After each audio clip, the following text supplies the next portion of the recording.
Si vous avez apprécié cette vidéo et que vous souhaitez en voir d'autres comme celle-ci, abonnez-vous à la chaîne et cliquez sur le bouton j'aime. Alors qu'elle se tenait là, la porte s'ouvrit brusquement, et la foudre déchira le ciel. Il ne reste qu'une bande de tissu cérémoniel trempé et en lambeaux accrochés à une silhouette qui ressemble à la tentation, il n'y a ni bottes ni veste. Pigmentation dermique comme de la lavande meurtrie. Le tonnerre était noyé par ces paroles. Silence, s'il vous plaît. En entrant, ses pas laissant une traînée d'eau sur le parquet, elle tendit une main et s'agrippa fermement au cadre de la porte, comme si c'était son seul ancrage dans ce monde. Elle a averti d'une voix tendue qu'ils allaient me retrouver. C'est pire que la mort, je suis mariée. Albert réfléchit un instant. Reviens ici. Comme si c'était chez elle, elle ferma la porte derrière elle et glissa le verrou. Elle dit qu'elle doit se cacher. Son index restait appuyé sur la gâchette. De plus, dis-moi qui tu es, bon sang. Tout à coup, elle pivota pour lui faire face directement. Prie pour lui. Sa silhouette sinistre et athlétique semblait réelle dans la faible lumière de la cabine, et ses courbes étaient létales. Au fait, elle s'appelle Molina. Le tonnerre rugit à nouveau sur la route. Et je te jure, si tu me trahis, tu signes ta propre condamnation à mort. Albert regarda par la fenêtre. Ne restaient que les silhouettes des pins. En se demandant, pourquoi moi, il répétait. Personne ne croirait que tu m'as vu, peu importe à quel point tu crierais depuis un toit, tu es hors de portée et ne peux pas communiquer. Il lui assura qu'elle avait terminé ses devoirs, mais elle se figea à quelques centimètres de sa poitrine et le regarda fixement, le cœur battant. J'ai choisi ce chalet pour une raison, expliqua-t-elle. Ouais, murmura-t-il, le cœur battant, tu traques tous tes potentiels partenaires de lit. Juste les dangereux, il serra la mâchoire. Laisse-moi être clair, dit-il en s'approchant de son espace personnel. Tu n'as pas le droit d'essayer de te faufiler dans mon lit, je ne suis pas ici pour toi. Sa voix s'éteignit alors qu'elle disait, je suis ici parce que je n'ai nulle part ailleurs. Alors qu'elle parlait, un éclair illumina son visage, révélant sa silhouette, les déchirures de sa robe et la pluie qui collait à sa peau. Elle murmura, si tu me dénonces, ils te marqueront comme un complice. Il fronça les sourcils. Qui sont-ils? Celui que j'étais censé épouser. Albert sentit un changement dans la pièce. Il y avait un niveau de concentration qu'il n'avait pas ressenti depuis des années. Ce n'était pas dû à la peur, mais plutôt à la reconnaissance. Cette dame, cette extraterrestre, ne fuyait pas seulement, elle se battait activement. Après avoir fait un pas de plus, Molina pouvait sentir l'humidité sur sa peau et percevoir le tremblement dans sa main. Je ne veux pas que tu meures pour moi. Je veux juste que tu ne m'abandonnes pas. Sur ce, il baissa le fusil et lui ordonna de s'asseoir, en disant, tu fais des gouttes sur mon sol. Le sourire qu'elle lui donna fut la première expression sincère qu'elle lui avait montrée. Assise au bord de son lit, Molina le dépassa avec détermination. Je vais juste rester une nuit, déclara-t-elle. Une fois, Albert hocha la tête. Une nuit, il le répéta. Mais c'était lui qui savait que c'était faux. Légèrement, le feu crépita. Comme s'il était en quête de vengeance, la pluie tambourina sur le toit. Appuyé contre le comptoir, Albert croisa les bras et fixa intensément la femme extraterrestre assise. Bien qu'elle portât sa flanelle sur les épaules, elle ne parvenait pas à dissimuler sa silhouette. Les jambes écartées et les chevilles exposées, elle se tenait dans un bain de vapeur. Après un long silence, il finit par prendre la parole. Qu'est-ce qui donne à cette femme à la peau violette la capacité de dépecer un homme? Et pourquoi se cache-t-elle dans ma foutue cabane? Elle inclina la tête sur le côté. Vous avez été informé. Non. Sa voix perça l'air. J'ai reçu un titre de votre part. Voici l'article complet pour votre examen. Son corps se redressa. En s'approchant de lui, elle marcha d'un pas déterminé. En tournant ses hanches vers lui, elle s'approcha dangereusement, le faisant se raidir. S'il vous plaît, supplia-t-elle. Marcel fronça les sourcils.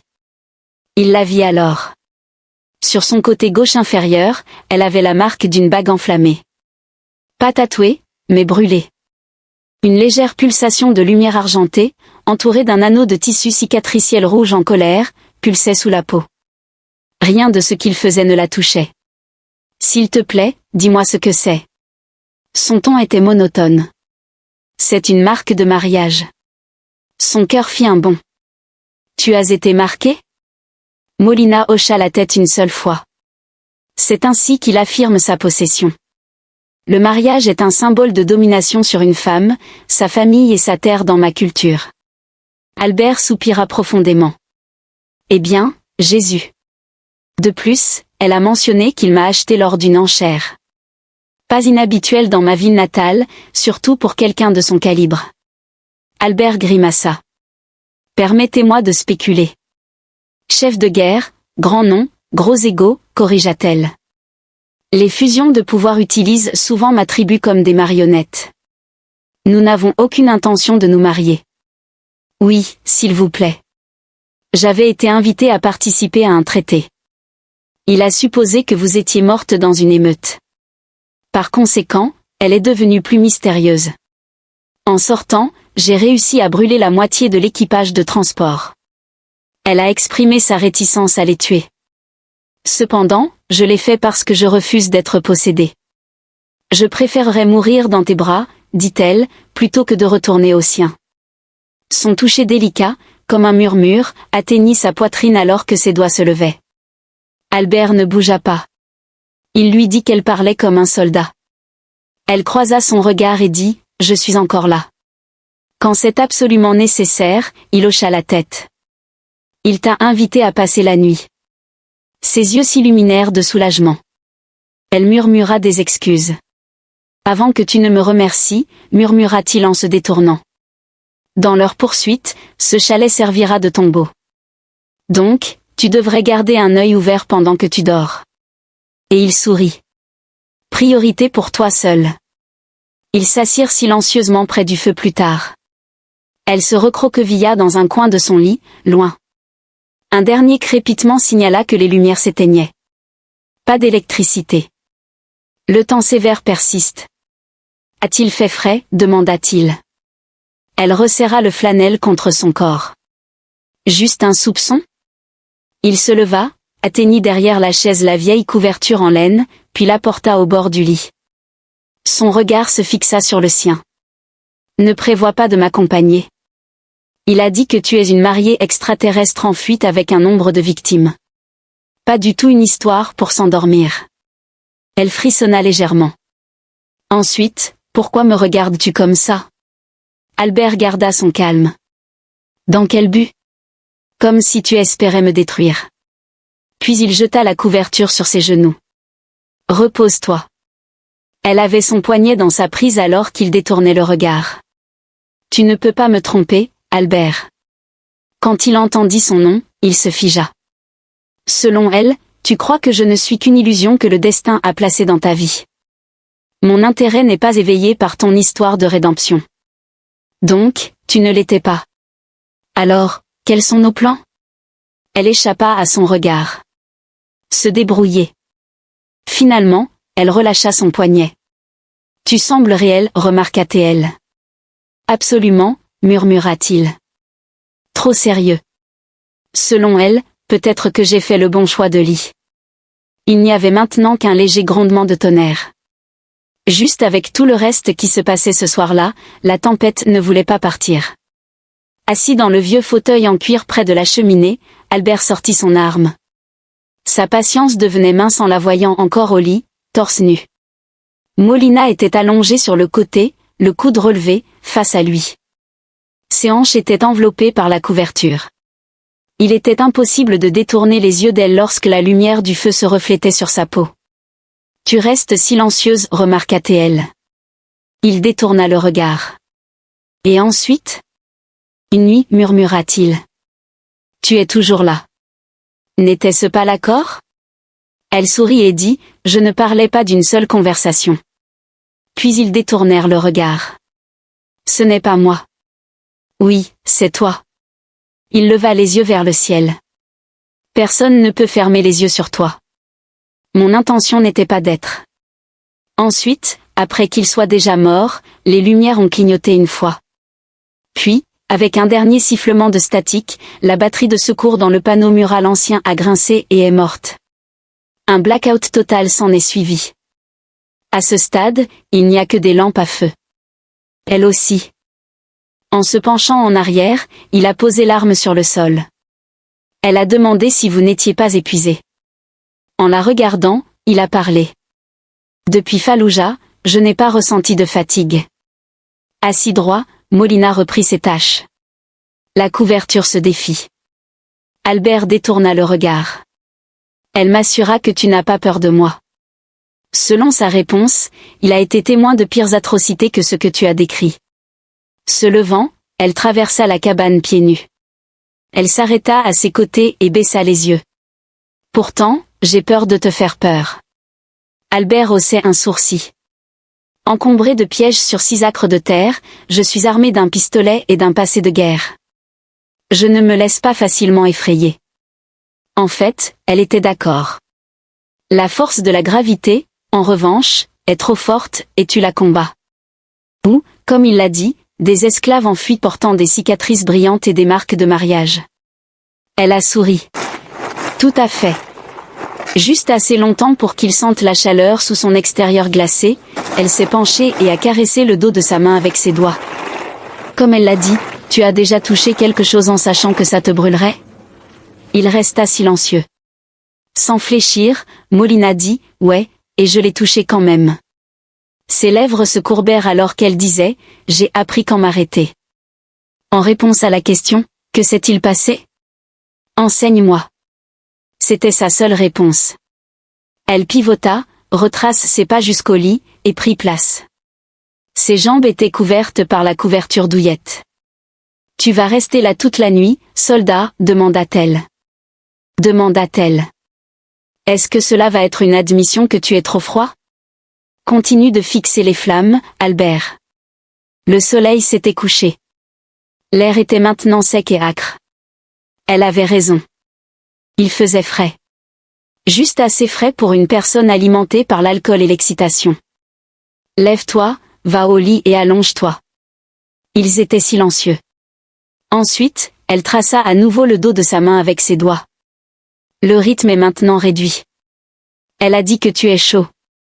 Tu représentes une menace, dit-il. Dis-moi quelque chose, murmura-t-il, et elle répondit par un murmure à elle. Quelque chose de réel, dit-elle, et elle mentionna comment, lorsqu'elle était jeune, elle avait vu sa mère s'entraîner avec des lames dans la cour.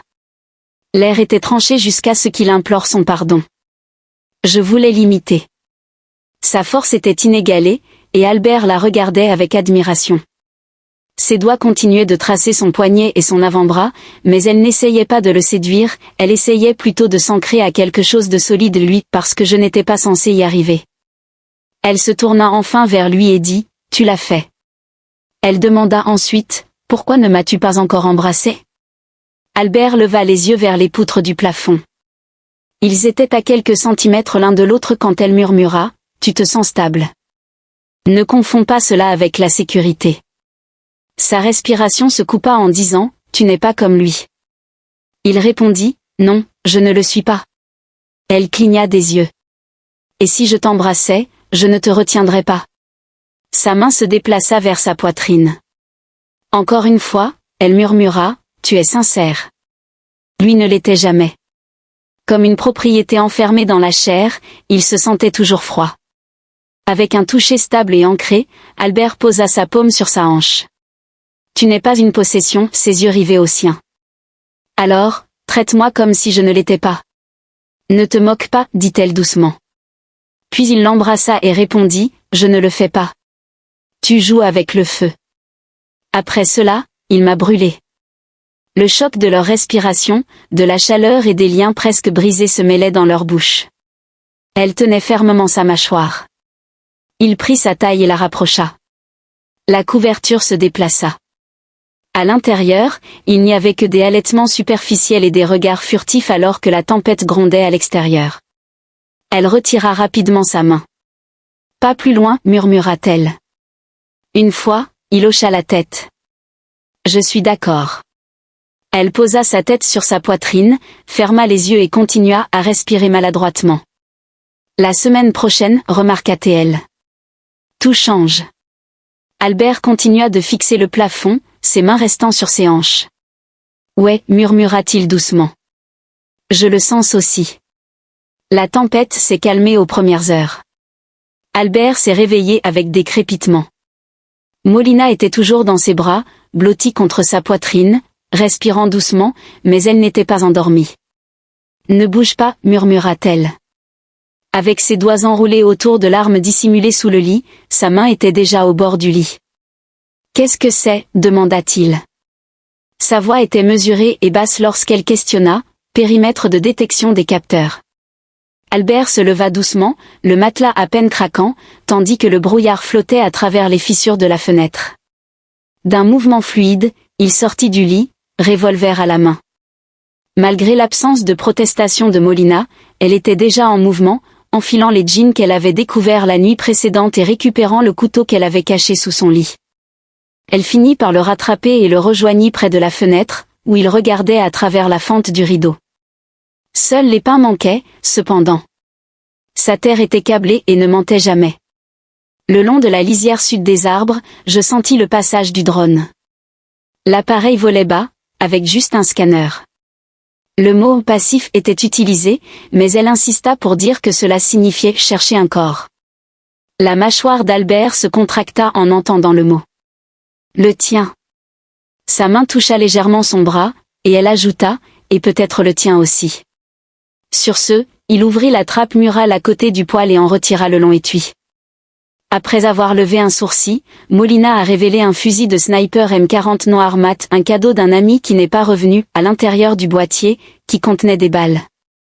La lunette était encore intacte, et la sangle était toujours enroulée depuis leur utilisation précédente. Molina s'est accroupie près de la porte, sa main flottant près du cadre, alors qu'il scannait à la recherche de chaleur, pas de mouvement. Nous avons environ 60 secondes. Albert s'est approché de la trappe arrière, l'a ouverte à moitié et en est sorti. Molina l'a suivi, bas au sol et silencieuse, à travers la brume, à travers le ruisseau étroit qui menait derrière la cabane, et jusqu'à la crête du vieux mirador de chasse. Bien que cela faisait des décennies qu'Albert ne l'avait pas utilisé, il connaissait bien la vue, le champ en contrebas, la lisière des arbres au-delà, et le léger scintillement d'un drone tournoyant juste au-dessus de la canopée. Là, murmura Molina. Après un quart de tour, le drone est descendu comme une pierre. Albert est resté calme et attiré. Cependant, l'expression de Molina s'est tendue alors qu'elle levait les yeux vers le ciel, ses yeux cherchant une explication. Quoi ? Demanda-t-elle. Est-ce vrai ? Demanda-t-il. Tu es passé de passif à actif, dit-elle en désignant les débris. La perte sera suivie par eux. Suivez la montée du signal. Il a laissé tomber l'arme sur son épaule et a dit, « Nous avons 10 minutes, peut-être moins. Ensuite, nous l'enterrons. » Pendant ce temps, de retour sur les lieux du crash, Molina a rapidement récupéré la technologie qu'elle pouvait. Ils ont travaillé rapidement. Elle parla sans lever les yeux. Risquerais-tu ta vie pour défendre une figure inconnue ? Tu n'es plus une étrangère, dit Albert en croisant son regard. Nous avons fini d'enterrer le reste sous de la terre tassée et des pierres. Il a ensuite jeté une couverture thermique par-dessus. Pas de chaleur, pas de traces. Molina essuya la sueur de sa tempe, ses yeux scrutant toujours les arbres. Je devrais partir, dit-elle. Albert se redressa. Mauvaise idée. Ils continueront à venir. Elle se tourna pour faire face à Albert, qui s'approcha. Tu ne demandes pas de l'aide. Tu l'exiges. C'était la première chose honnête qu'elle avait entendue depuis des années. Soudain, il y eut un bip métallique, et ils tombèrent tous les deux. Molina le saisit par le col, et une seconde plus tard, un éclat de lumière rouge trancha le brouillard au-dessus. Molina siffla et pointa vers la crête nord, où coule un ruisseau. À mi-chemin de l'ancienne route de déforestation se trouve une tranchée profonde et étroite, elle hocha la tête une fois et dit, « Allez, je vous suis. » Ils coururent, mais ils s'effondrèrent dans la tranchée, leurs poumons haletants. Albert vérifia la lisière des arbres et dit que c'était dégagé pour l'instant. Un autre drone. Molina s'approcha de lui, sa respiration visible dans la brume matinale. « Ça va ?» demanda-t-il. En réponse, elle a souri avec un rictus et a dit, « Tu poses trop de questions et tu donnes trop peu de réponses. » Elle a ensuite expliqué que son peuple ne croyait pas en la liberté, mais plutôt en des contrats, des marques et du pouvoir. Elle ajouta, « Tu ne t'appartiens pas. Tu appartiens à quelqu'un. » Elle alla même jusqu'à dire qu'ils arriveraient ensuite en escouade. Pas de drones, de soldats, de combinaisons humaines ou de trackers au sol ici, selon Albert, qui déplia une carte de son manteau et la posa sur une roche plate. Nous nous replions à Ridgeoin, dit-il. Je connais un passeur du marché noir. Il me doit une faveur. Il peut te procurer des papiers. Un nouveau point d'identité. Elle le regarda avec suspicion, et il leva les yeux vers elle. Je reste. Elle fit la moue. Pourquoi, demanda-t-il. Parce que c'est ma terre. Et parce que quelqu'un doit continuer à te frapper pendant que tu sors. Plus tard, elle secoua la tête et dit, non, Molina. J'en ai fini de fuir. Albert remarqua sa détermination, pas sa défiance, alors qu'elle se tenait couverte de boue et de brouillard, les jambes écartées et la colonne vertébrale droite. Elle déclara, je ne fuis plus, je résiste. Albert la regarda et sourit pour la première fois. Alors, faisons-les saigner pour cela. Avec son fusil blotti dans ses bras, Albert gardait un œil sur la crête. Molina marchait main dans la main avec lui, gardant le rythme comme une soldate née. Cependant, elle semblait plus nerveuse aujourd'hui, ses yeux scrutant trop rapidement, sa main s'attardant trop souvent sur le couteau à sa cuisse. Ce n'était pas la peur qui faisait mourir les gens, mais le stress. Tu dois te calmer, rétorqua-t-elle, je vais bien. Non, répondit-il, tu es tendu et sur le point de faire une erreur. Elle le fusilla du regard, tu n'as pas le droit de me parler comme ça. Ils plongèrent dans un creux sous un pin tombé, les branches juste assez épaisses pour brouiller une détection thermique. Albert attendit d'être sûr que le drone était passé avant de se tourner vers elle. Il resta impassible. Ce n'est pas moi. Alors qu'elle commençait à se retirer, il saisit fermement son bras et lui ordonna de s'arrêter. Ne me touche pas comme ça, avertit-elle, et Albert s'approcha lentement jusqu'à sentir son souffle. Si tu continues à courir sans préparation, ils pourront sentir ton odeur à un demi-mile de distance. Je comprends que vous êtes guidé par l'instinct et la fierté. À cet instant précis, cependant, vous allez prêter attention à ce que j'ai à dire. Sa mâchoire se crispa alors qu'elle disait « Je ne suis pas sous vos ordres ». Albert s'approcha, mais elle continua d'insister « Vous ne me possédez pas ». Leur regard intense devint un face-à-face, et elle entr'ouvrit légèrement les lèvres avant de rester immobile pendant une respiration entière. Tout en serrant les poings, elle appuya son dos contre le mur boueux de la tranchée et expira comme si elle avait retenu son souffle pendant des heures. Albert se tenait au-dessus d'elle, et elle leva les yeux vers lui. « Je ne veux pas, dit-il, mais si elle voulait survivre, elle devait laisser quelqu'un aider à contrôler le feu avant qu'il ne les dévore tous les deux. » Il s'est agenouillé à côté d'elle et a dit, « Tu ne perds pas le contrôle, tu le partages. » Sa voix est devenue basse alors qu'elle expliquait, « Sur ma planète, l'obéissance est une question de survie. » Elle avait combattu chaque commandement et chaque ordre parce qu'elle ne voulait donner à personne cette part d'elle-même. Albert la regardait intensément. Albert se pencha et murmura, « Tu n'as pas besoin d'être douce, juste intelligente. » « Alors, qu'est-ce qu'on fait, Albert ?» Elle le regarda avec surprise. « Maintenant je suis toujours en vie parce que tu n'as pas reculé. » Il glissa une main à sa taille. « Dis-moi, lui dit-il. » Elle murmura, « Tu n'es pas comme les autres et disparut. » Il fronça les sourcils. « Bon ou mauvais, dit-elle avec un sourire malicieux. Tu préférerais me enchaîner à un mur que de me supplier de rester, dit-il d'une voix de fer. Après avoir dit, c'est une plainte, son sourire s'est estompé. Non, répondit-elle. À quoi Albert répondit, c'est pourquoi je te fais confiance. Il se leva alors. Allez, vous les bipèdes. Nous avons encore un bon kilomètre à parcourir, dit Molina en levant lentement la tête pour regarder en haut. Il sourit et dit, donne-moi un ordre encore une fois. Tu verras ce qui se passe. Je l'ai récemment fait. Le regardant dans les yeux, elle se leva et le suivit. Alors que le soleil commençait à se coucher, ils atteignirent le bord de la crête. Une route escarpée s'étendait en contrebas, avec au loin un terminus marqué par une cabane rouillée. Habitation sécurisée ? Elle demanda. En guise de signe, Albert fit un bref signe de tête. De l'emplacement, des coursiers du marché noir opèrent. Salut, je suis Denis. Probablement quelque chose de moins intelligent est le vrai nom. Technologie old school, crédit propre et fausses identités sont ses spécialités. Maintiens un profil bas et reste silencieux. De plus, tu as confiance en lui? Il a foi en mon arme à feu, cependant. Avec le traîne comme système de soutien, ils descendirent vers la hutte. Une fois, deux fois, puis dans un rythme de 3 rapide, lent, rapide, Albert frappa. Un grincement audible annonça l'ouverture officielle de la porte. Debout là, il y avait Denis. Il fixa Molina, puis revint à Albert. Elle est sexy, murmura Denis entre ses dents. À peine un pouce, Albert leva le pistolet. Je me suis décalé sur le côté, Denis. Je vois. Exclusivement pour un usage commercial. Veuillez entrer, s'il vous plaît. Des écrans, des fils et des débris d'un autre temps jonchaient l'intérieur. Après avoir passé une boîte de manteaux militaires, Molina attrapa une veste en cuir. Elle l'a enfilée par-dessus la chemise empruntée. Elle était sous l'œil attentif d'Albert. Elle apparaissait comme de l'asphalte enflammé. Il croisa son regard alors qu'elle détournait les yeux vers lui. Veux-tu que je me fonde dans la masse ou que je te fasse ressentir du désir? Albert mit un moment à répondre. Les deux, murmura-t-il enfin.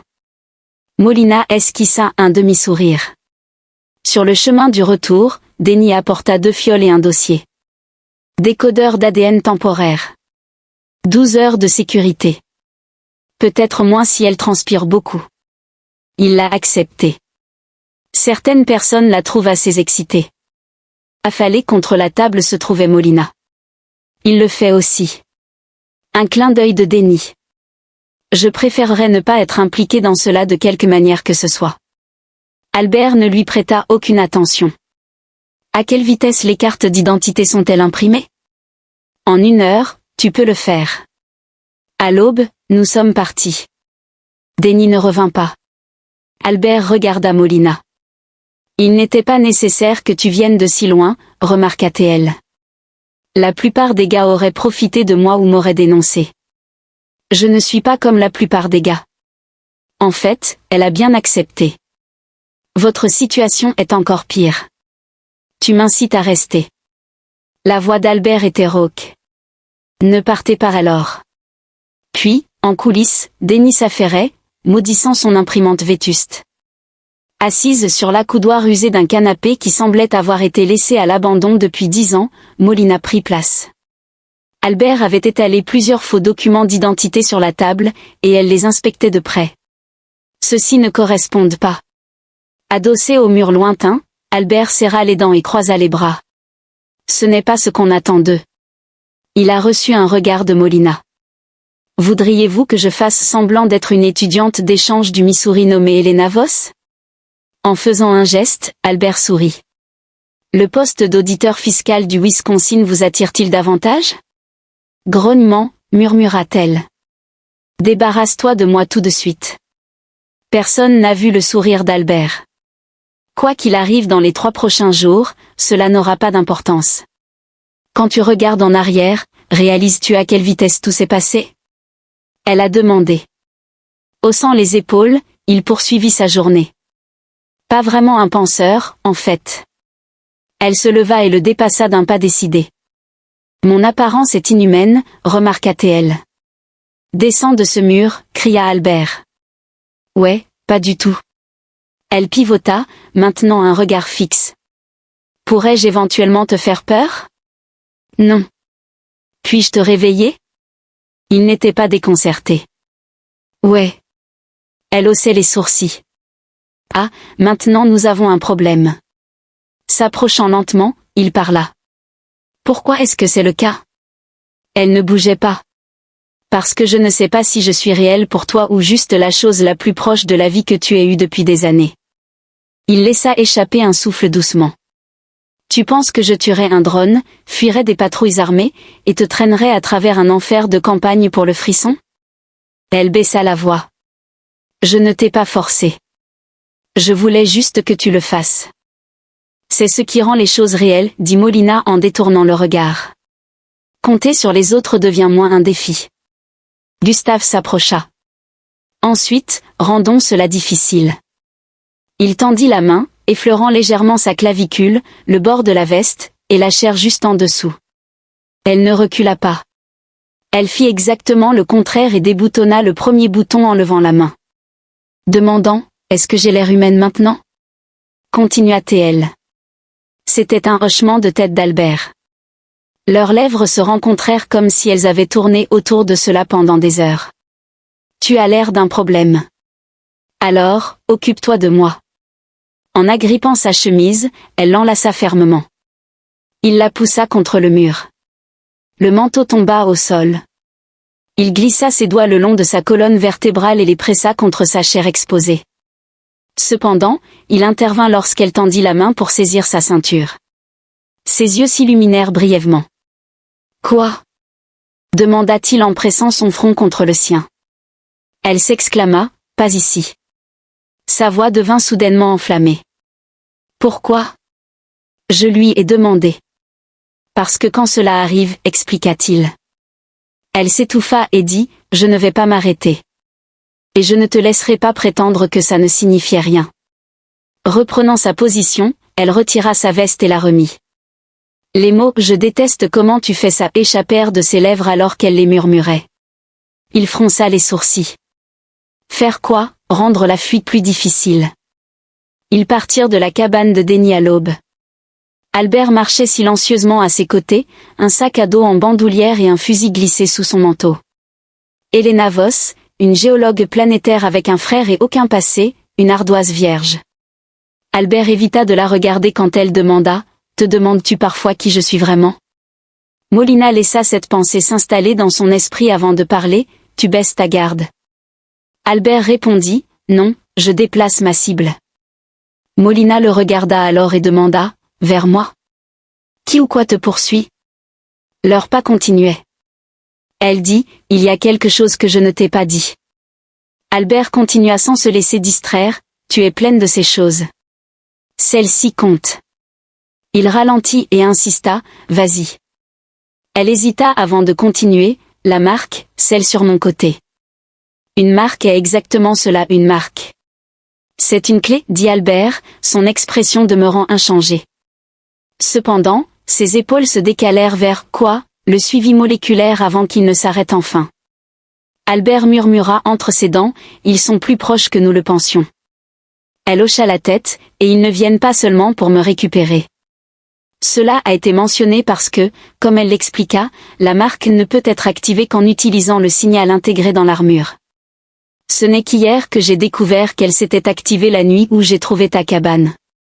Molina le regarda avant de s'avancer, poitrine contre poitrine, et de dire, il y a un endroit sur sous terre au sud d'ici.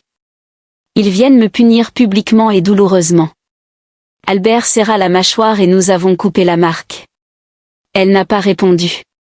Tu ferais ça. Il a croisé son regard. Je ferais pire. Installation de laboratoire froid abandonné. C'était autrefois un lieu de test de projet de biotechnologie. Une fois que tu l'auras enlevé, dit-elle d'une voix ferme, je ne fuirai plus simplement.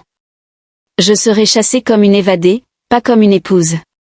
Je serai considérée comme un élément indésirable. Alors qu'il hochait la tête, elle continua, alors nous y allons maintenant. La voix d'Albert était basse et sévère, puis laissons-les venir. Ils continuèrent vers le sud, et devant eux, dissimulée par les arbres, se tenait une porte métallique glaciale, le son des machines qui avaient cessé de ronronner.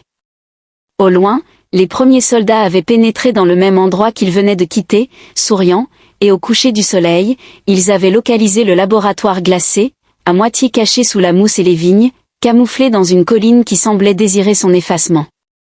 À l'intérieur, un écho creux de la science résonna alors qu'Albert poussa la trappe métallique avec un pied de biche qu'il avait rangé dans son sac à dos. Les lumières d'urgence clignotaient faiblement, et le cœur de secours avait juste assez de jus pour les empêcher de les dévorer. « Es-tu sûr de cet endroit ?» il demanda, et Molina s'avança derrière lui pour préciser qu'il n'était pas administré par le gouvernement. Le syndicat privé a été fermé en raison d'une fusion ratée, et personne n'est jamais revenu. Il murmura quelque chose de réconfortant, mais elle haussait les épaules et dit « Tu voulais du calme ». Ils continuèrent à travers le labyrinthe jusqu'à atteindre une pièce avec un lit, un lavabo et une table d'opération dans le coin. Albert ouvrit les tiroirs et trouva des instruments médicaux pas propres, mais intacts suffisamment pour travailler. « Ça va ?» Elle secoua la tête en signe de désapprobation. « Il faut l'enlever. » La marque, le lien. S'il est encore en moi, ils me retrouveront. Peu importe combien je cours. Albert jeta un coup d'œil à la pince à scalpel sur le plateau. Non, tu le caches bien. Elle ne le regarda pas, ne confond pas immobilité avec force. Je me prépare. Il s'approcha. Tu veux annuler ? Tu veux annuler ? Demanda-t-elle. Albert s'est accroupi à côté d'elle alors qu'elle se redressait doucement, tirant sur l'ourlet de sa chemise. Elle n'a pas bronché. Tu as déjà fait ça avant ? Brûle le gel, il ordonna. C'est réconfortant, répondit-elle en le regardant, tu vas bien. Elle l'encouragea à ne pas hésiter, lui disant d'ignorer ses cris s'ils survenaient. Il nettoya rapidement la plaie. Molina murmura, fais le juste. Albert jura entre ses dents en travaillant rapidement, coupant superficiellement et soulevant le tissu cicatriciel. L'implant était plus profond que prévu, accroché aux terminaisons nerveuses comme un parasite. Elle convulsa une fois, son corps se pliant hors de la table et sa main serrant le drap. Albert mit de la gaze sur la plaie et dit « C'est bon ». Après cela, elle resta immobile une seconde de plus, les yeux fermés et les lèvres entr'ouvertes, tandis qu'il arrachait l'appareil et le plaçait dans un plateau en acier avec un cliquetis métallique. Le sang l'entoura immédiatement, et la lueur disparut. Elle expira comme si elle n'avait pas respiré depuis des jours. Puis elle prit la parole, disant « C'est fait ». Il lui lança un regard complice et dit « Tu es libre ». Quand elle ouvrit les yeux, il répondit « Pas encore ». Un peu plus tard, les lumières s'éteignirent et une seule lanterne brilla dans le coin. Molina était assise en tailleur sur le lit, sa taille entourée d'un bandage. Son flanelle l'avait de nouveau enveloppée. Elle avait lavé ses mains et sa peau de tout le sang qui s'y était déposé. « Tu veux quelque chose ?» Albert regardait en s'appuyant contre le mur de l'autre côté de la pièce. « Tu joues toujours au soldat ?» demanda-t-elle, sa question sans réponse. Toujours fixant mon 6, elle baissa les yeux vers ses mains et demanda « Que faisais-tu quand j'ai été marqué ?» Je restais immobile, comme si je ne savais pas qui j'étais, et il ne dit rien. Elle leva les yeux pour demander « Comment peux-tu en être si sûr ?» Albert s'est agenouillé et a placé sa main sur la sienne, expliquant qu'elle n'était pas partie quand ça faisait mal. « J'en ai assez d'être forte, remarqua-t-elle. Alors ne le sois pas, nia-t-il fermement, insistant pour qu'elle ne soit pas avec lui. Sa voix s'estompa alors qu'elle se penchait suffisamment près pour toucher son front. « Ne me fais pas partir demain matin si je reste ce soir, supplia-t-elle. Il la rassura, « Tu restes aussi longtemps que tu veux. » Elle croisa son regard, et il se pencha à nouveau, sa voix ferme et profonde. « Je ne laisserai personne te prendre. Pas à moins que tu ne veuilles partir. » Elle ferma les yeux et écouta. Après cela, elle l'attira vers le lit, où leurs mains se rencontrèrent et leurs corps se courbèrent dans une position parfaite. Son souffle réchauffait sa gorge alors qu'il la tenait fermement, comme si le monde était sur le point de tenter de la reprendre. Il promit que demain apporterait le feu, et que ce soir était leur dernière chance d'être humains. Ils restèrent silencieux pendant longtemps, jusqu'à ce qu'elle prenne enfin la parole. Elle le regarda et demanda « Crois-tu aux secondes chances ?» Il hocha la tête et dit « Probablement plus tôt. » Alors ce pourrait être notre dernière nuit. Sans discuter, elle se leva et marcha pieds nus sur le sol en béton avec des pas délibérés. Albert posa le fusil sans détourner le regard. Elle s'arrêta juste devant lui, le touchant. « Nous avons tourné autour du pot, dit-elle en résistant. Se tenant comme si nous avions des règles, il demanda « Que se passe-t-il si nous arrêtons de faire semblant ?» Il se pencha alors et balaya une mèche de cheveux de son visage, en disant « Alors ce soir, il n'y a pas de règles. » Elle laissa échapper une expiration comme si elle attendait cette nouvelle depuis des années, puis elle l'embrassa. Albert saisit rapidement sa taille, la fit tourner et la plaqua contre le mur le plus proche. Il saisit ses poignets et les immobilisa au-dessus de sa tête. « Tu crois toujours avoir le contrôle ? Parce qu'elle n'a pas halté mais a plutôt souri. Ses doigts glissèrent sous sa chemise et effleurèrent son muscle. Je veux que tu le prennes, murmura-t-elle en se penchant près de lui et en effleurant ses lèvres contre les siennes. Il a sauté sur l'occasion. Malgré le matelas froid, leur corps était chaud. Albert la regarda comme si elle était une arme, enfin exposée. Tu es parfaite, dit-il. Je suis dangereuse, corrigea-t-elle. Sam Ting. Il la déshabilla lentement, non pas parce qu'il savourait le moment, mais parce que chaque centimètre de peau semblait être une décision. Chaque bouton déboutonné était une confiance gagnée. Chaque couche retirée était une défense de moins entre eux. Le maintenant par la chemise, elle l'attira plus près de ses lèvres. Cette fois, leur baiser était plus profond et plus lent, comme s'ils essayaient de mémoriser l'un l'autre. Leurs mains se cartographiaient comme un territoire, et elle arquait son dos contre lui, tandis que son souffle se bloquait dans son cou. Demain n'était pas garanti, mais ce n'était pas le cas. Elle murmura son nom une fois, et à partir de ce moment-là, il n'y avait plus que de la transpiration, des respirations, et le son de la désespérance silencieuse alors qu'il s'enfonçait dans les corps de l'autre. Il la tenait fermement, comme s'il avait enfin trouvé refuge, et quand tout fut terminé, quand leur corps avait épuisé toute leur chaleur et que leur peau était à vif du contact, ils ne se séparèrent pas. Plusieurs heures passèrent avant que Molina ne prenne enfin la parole. « Tes mains ne tremblent pas, murmura-t-elle. Albert, qui la tenait encore, murmura quelque chose sur la façon dont ils étaient avant. « Qu'est-ce qui a changé ?» Elle leva les yeux vers lui et demanda « Pourquoi moi ?» Il prit un moment pour répondre, expliquant que tu n'appartiens vraiment à personne y compris à moi. Cependant, pour le moment, tu es ici, et je ne te lâcherai pas tant que tu ne le diras pas.